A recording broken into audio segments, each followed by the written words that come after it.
Hari ini siapa sih yang nggak kenal istilah baper atau bisa kita sebut bawa perasaan? Hari ini saya tidak ingin bahas tentang asal-usul kata baper itu sendiri, tapi saya hari ini ingin membahas tentang perilakunya. Jadi asal-usul baper itu sendiri atau bawa perasaan itu datang dari ketika apa yang kita lihat dengan kenyataannya tidak sama.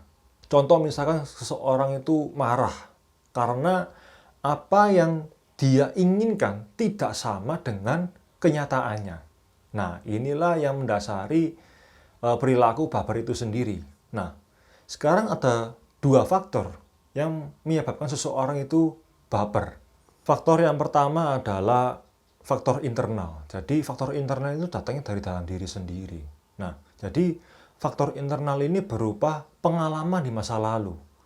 Jadi pengalaman-pengalaman di masa lalu ini membentuk sebuah pola tertentu yang menjadikan satu yang namanya respon otomatis. Jadi ketika seseorang berhadapan pada satu kejadian, secara otomatis dia akan memunculkan perasaannya itu. Perasaan yang sudah tertanam sebelumnya. Sehingga orang itu cenderung mudah baper. Yang kedua adalah self-awareness atau kesadaran diri yang rendah. Jadi karena kurangnya kesadaran diri, seseorang itu cenderung mudah dikendalikan oleh emosinya sendiri. Karena memang sejatinya manusia itu 88% dikontrol oleh pikiran bawah sadar. Nah, pikiran bawah sadar ini isinya adalah emosi, salah satunya. Nah, jadi lebih dari 80% emosi ini yang memengaruhi kontrol dalam diri kita. Nah, karena seseorang itu secara kesadaran dirinya kurang atau rendah, jadi dia mudah untuk dikendalikan oleh emosinya sendiri sehingga jadi orang itu gampang baperan. Yang kedua adalah faktor eksternal atau sesuatu yang berada di luar diri kita, yaitu nomor satu lingkungan. Nah, lingkungan ini secara tidak langsung membentuk sebuah pemikiran dan emosi tertentu. Jadi banyak orang bilang lingkungan kita menentukan siapa diri kita. Itu memang betul, itu memang nyata adanya. Jadi kalau kumpul sama orang yang memberdayakan, ya dia dominan hidupnya diisi oleh hal-hal yang positif. Dan begitu pula sebaliknya, kalau berkumpul sama lingkungan yang toksik, ya jadi seseorang itu ya dominan toksik dalam hidupnya gitu ya.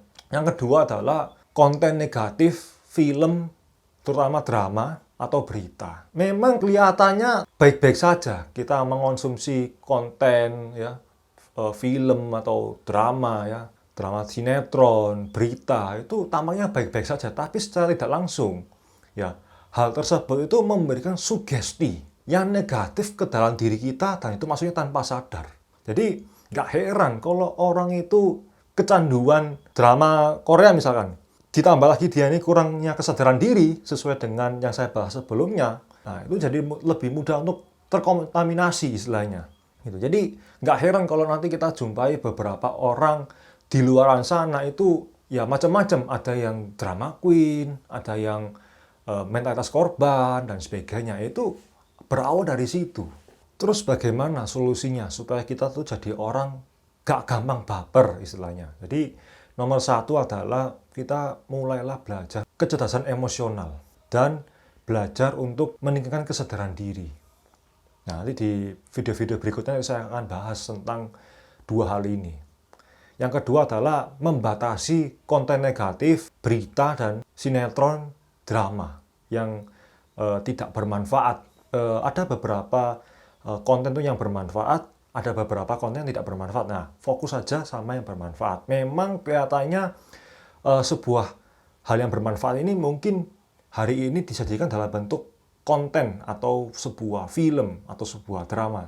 Nah, pastikan teman-teman bisa bijaksana untuk memilih mana yang sekiranya bukan hanya bagus, tapi juga bermanfaat.